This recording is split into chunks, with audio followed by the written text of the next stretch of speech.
Welcome to Sorry If I Spit When I Speak with your hosts, Dadio and Dr. and Dr. Hodgie the Electric Smodgy. Hello and welcome to Sorry If I Spit When I Speak. I'm your host, Dadio McDuck, and alongside me is my co-host, Dr. Hodgie the Electric Smodgy.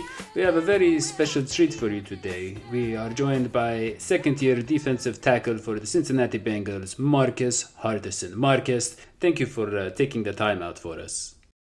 How you doing? Appreciate you having me on there. We here at D&H Sports are really looking forward to seeing you play, Marcus. You have a rare blend of size and speed and great ability to shed blockers. But you play on a star-studded defensive line, which means you didn't get to play in the regular season last year. And like a lot of young players on Marvin Lewis teams, you might not get a chance to start for a couple of years. How have the veterans helped you remain patient? And when do you think we'll finally get to see you annihilate Ben Roethlisberger? Last year was a little hard just because I played sports all my life and just been playing always on the field, court, whatever. But last year, man, the D line is probably the most talented D line I've been a part of since I started playing football. Geno, Atkins, Michael Johnson, Dunlap, Deshaun, the other rookie with us, BT. I can go down the line, Peko. Those guys are talented, and they was real healthy last year, so it kind of made it a little hard to kind of get in the mix when you got a talented group of guys that's very healthy throughout the whole season. But the vets stayed on me, just kind of stay in the playbook, stay ready, the coordinator just saying, anything can happen at any time with one of the D linemen getting hurt. It came that time, D-line coach telling me to stay ready, and I'm just like all season long just like waiting for that chance. And Marvin, because Marvin tells with the D-line the day of the game when we go out and warm up, he'll come in and he'll be like, all right, you up, you're down, and I'll be sitting there every day waiting just to hear like, Marcus, you up. But I haven't heard it all year. But it got to the point where I was just I was a little frustrated, but it just hit me like, everything happens for a reason. I just got to trust the process and just become a better player off the field, So just trying to trust the process and just keep it going, keep it pushing, and just keep working, doing what I'm doing. Yeah, I think it was against the Giants in the preseason last year where you looked tremendous. I mean, you were making all these big plays, But like you said, there's just so many great players on that defensive line. Just about any other team, and it'd be a lot easier to get playing time. Yes, sir. Marcus, I really empathize with your Rudy-like story of success. In high school you were barely 6'3", not even 300 pounds, meager, slight. You didn't have to prove nothing to nobody but yourself. You go to this little community college in Dodge City where the smell of meat just burns your nostrils. It's disgusting. But after you put in a lot of elbow grease and impress your coaches, you're given the chance to go to Arizona State, where you end up having 10 sacks and 15 tackles for a loss in your last year there. Then you're drafted in the fourth round in 2015 by the Bengals out of Cincinnati, and it just keeps getting better. So my question is, have you seen the movie Rudy? And is the resemblance here intentional? Tell me about your journey. I've seen Rudy like maybe once or twice, but I never really paid attention to it. But I kind of know what it means. Rudy just kind of been on the sidelines his whole football thing over there in Notre Dame and all that. But I never really watched it just to know it. But my story is just kind of simple. Just I played quarterback throughout high school, and I transferred to Charlotte High to become a quarterback, and they already had a starting quarterback, and so I was the backup quarterback. And one day, a D lineman got hurt, got a concussion, and then another D lineman got hurt. So they were just like, Marcus, I know you don't know what to do, but they kind of threw me in the loop, just threw me in the hole in the second half of the game, and it was a big game, and I ended up coming out with a sack or two and 12 tackles or something like that in the second half, and it was just history wrote from then. So my senior year going in playing defensive end, and it just kind of just kept just going up the ladder from there. Just my first year playing D end, then I went to college, the Dodge City community. It was Dodge City was a good route for me. It wasn't much to do, so I stayed focused. I was always in the classroom trying to get my books down because I was determined to go Division One, and that was my main goal of going there. So I didn't want to forget my focus of the reason why I went there. So I just wanted to prove people wrong from high schools, knowing that I know that I can do it and I can show other people that I can do it. And it just take a little focus and dedication, you know. So it feels good, and so I just kept working, and Arizona State gave me an opportunity, so and I took it. Yeah, you mentioned playing defensive end in college. Now, I was under the impression that you were going to make the transition into defensive tackle in the NFL. Now, Jason Markham, a writer at Cincy Jungle, wants to know, where do the coaches see you now, and where do they have you practicing? And I want to know, if they want you at defensive tackle, which one of the veterans has been helping you the most with that transition? I mean, the coaches, the players, you know, it's all a transition. You know, I done played 4 years of college defensive end, and coming to NFL, I'm playing defensive tackle. So, I mean, it's an adjustment, but every day is a learning process, and me getting better every day. So, last year was a new thing. This year, I'm feeling a lot more comfortable. Everything's starting to slow down for me. You know, it was like last year was quick. Everything was quick to me because I wasn't used to the inside, the interior. But now I'm starting to get the fundamentals, the game down, and starting to learn to read my keys and all that stuff. So, but Geno, definitely watching Geno day in and day out, and in game day, he's an all-time pro. So you can't get no better than having somebody like him in front of you to learn from. You know, so it's been a process, but I've been playing mainly defensive tackle, but like on three-man front, I play defensive end. And because last year during the preseason, I played the first half at defensive end and the second half at defensive tackle. So I'm kind of in and out. So it just depending on where they want me at. That's kind of where I'm getting at. So, but this year is mainly 3-tech with our new D-line coach. You were born on February 14th, which is Valentine's Day. As you know, that makes you an Aquarius. Now, I have these psychologists who work for me. They comfort the dolphins and the orca who live with me at my zero-carbon estate. And they tell me that your star chart readings indicate that you despise change and you love order, okay? And I've read that every time you go to a new town, you always have this, like, routine, right? I mean, you go to the Walmart and you decide what that town is going to be like based on the Walmart. I mean, this is very interesting, right? You have the order, the regularity of the Walmart. Every time Walmart, you've got the aisles, the order.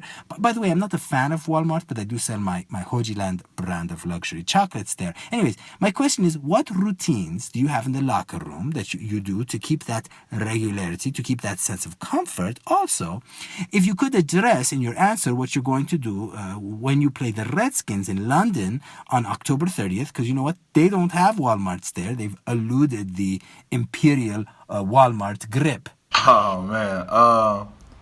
Yeah, Walmart's always been my thing, man. I actually haven't been to Walmart in a minute, but that was the first thing I did when I got to Cincinnati. But I don't know, man. I'm just country. That's just kind of the thing we do. So me and my brother, we just go to Walmart. And you just kind of see what the people like in there. So, but it just kind of lets me know how the town gonna be, the city. But my routine, you know, I come in, I wake up, I just try to get my mind right and just let them know, like, I'm going in. It's a business. I gotta go in and do what I gotta do. So every day is a learning process. So I gotta go in with a positive attitude. So that's an everyday thing. But on game day, you know, I get that music. I'm trying to get in the zone. I'm visualizing throughout the week what type of plays I'm gonna make. But that London trip, man, that's gonna be a crazy trip. I've never been overseas, never been to London, so that'll be awesome. Just a new experience. But you know, at the same time, me, myself, and the team got to think about it. You know, it's not a trip to go have fun. We on a business trip to go to, you know, go win. Yeah, okay. Yeah, so I'll say 3 names, Marcus, and you tell me the first thing that comes to mind. Okay, ready? Jay Hayes. Jay Hayes. First name? Like Yeah, that come to just the mind? first thing. Uh, First thing that comes to mind. Good coach. He a good coach. Funny. He real funny. J. Watt. J. Watt. Beast. J. Abrams. J. Abrams. uh, J.J. Abrams. Where is that from? He's the Star Wars director. Oh, oh man. I like Star Wars, but I didn't even know that name. I have to say creative. Creative. All right, Marcus, we have a few more questions. Can you stick around? Yeah. Wonderful. So this question comes from an NFL analyst on our show, John Sheeran. Go ahead, John. Hey, Marcus. As a guy who loves watching defensive linemen play more than anything else on the field, I know that you guys perform the way you do from going up against your own offensive line during practice. So my question for you is, who in your opinion is the most challenging Bengals offensive lineman to go up against? The most challenging one, I would have to say, I like Whitman when I'm at ends. He's a real linky guy, so you got to take a good few steps. But I would have to say Zyler, guard. He's a good one. I like him.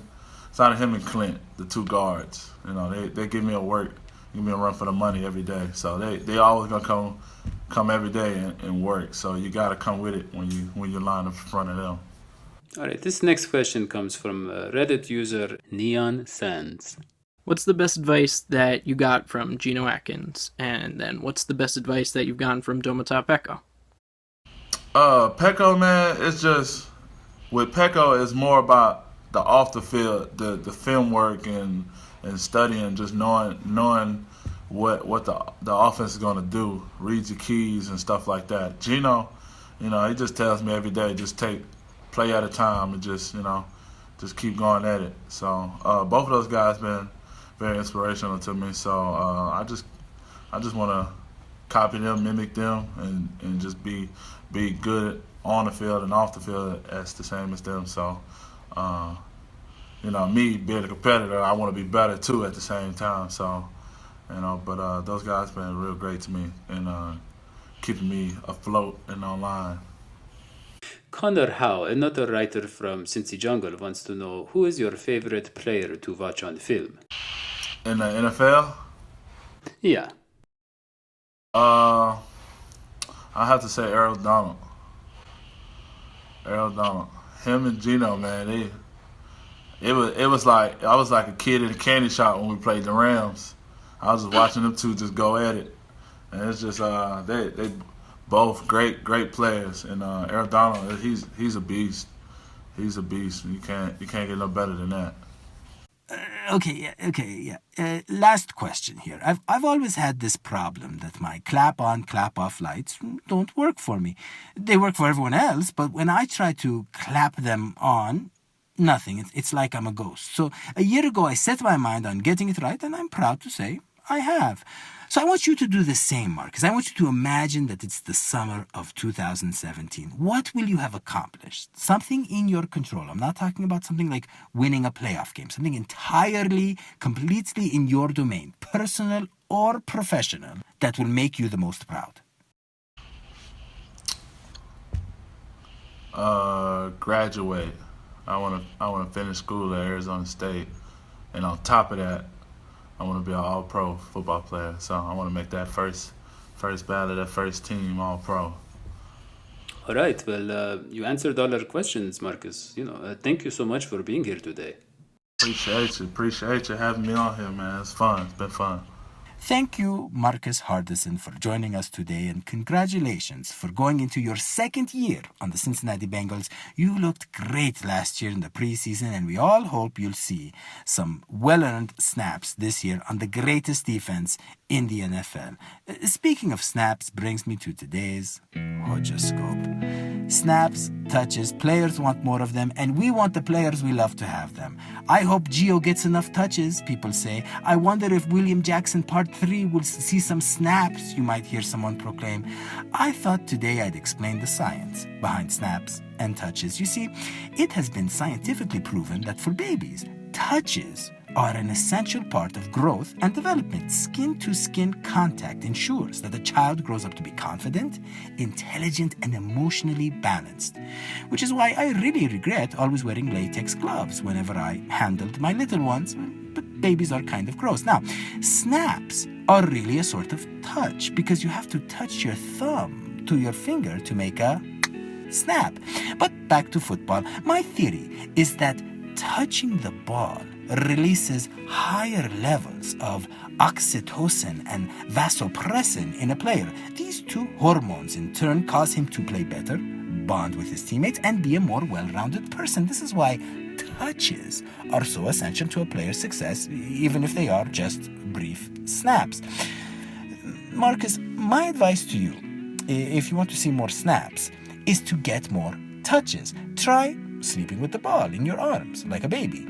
Raise those oxytocin levels so you can raise hell on the football field. With that, good night to you, my special friends, boys and girls. And that wraps up another episode of Sorry If I Spit When I Speak. Thank you for joining us, sweetie pies. We'll catch you next time. Sorry If I Spit When I Speak was brought to you by the Litter Quitter Cat Toilet, because you'd be grumpy too if you had to poop in a box. And don't forget to like Dadio and Hodgie's channel at facebook.com/DH Sports TV.